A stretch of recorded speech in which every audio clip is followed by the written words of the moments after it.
मुख्यमंत्री अशोक गहलोत दिल्ली के दौरे पर हैं। कल अपने गृह जिले जोधपुर में अशोक गहलोत ने अपने दौरे के बहाने अपनी ताकत भी दिखाई थी। हर जगह सीएम का जोरदार स्वागत किया गया। सियासी जानकार मानते हैं कि ऐसा करके गहलोत जनता और मीडिया को ये दिखाने की कोशिश कर रहे थे कि राजस्थान में सिर्फ सचिन पायलट ही लोकप्रिय नहीं है, बल्कि गहलोत भी जहां जाते हैं वहां उनका जादू लोगों के सिर चढ़कर बोलता है। ऐसा बताया जा रहा है कि अगले कुछ दिनों में ही राजस्थान में कैबिनेट का विस्तार होना है, सियासी नियुक्तियां भी होनी हैं और इसी मसले को लेकर गहलोत दिल्ली पहुंचे हैं। गहलोत के साथ उनके सबसे भरोसेमंद मंत्री और पीसीसी के चीफ गोविंद सिंह डोटासरा भी मौजूद हैं। माना जा रहा है कि कैबिनेट विस्तार और सियासी नियुक्तियों को लेकर गहलोत ने जो लिस्ट तैयार करवाई है, उस पर अब सोनिया गांधी की मुहर लगवाने के बाद ही वो जयपुर लौटेंगे।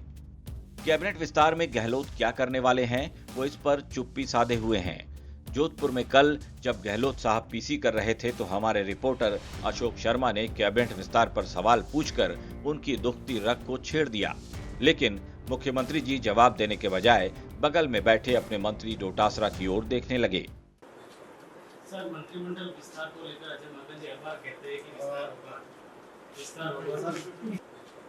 सर, मंत्रिमंडल विस्तार को लेकर अजय माकन जी अखबार कहते हैं कि विस्तार होगा।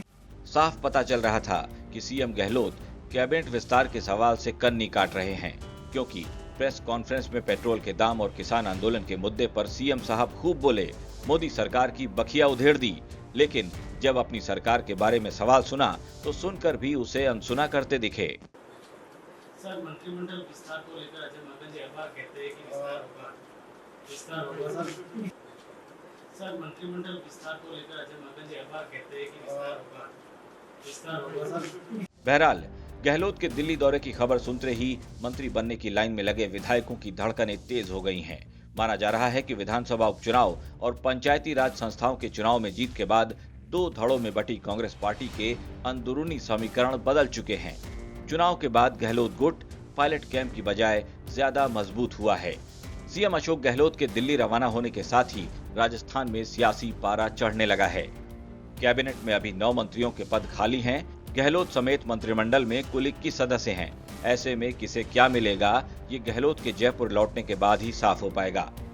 राजस्थान तक के लिए जोधपुर से अशोक शर्मा की रिपोर्ट।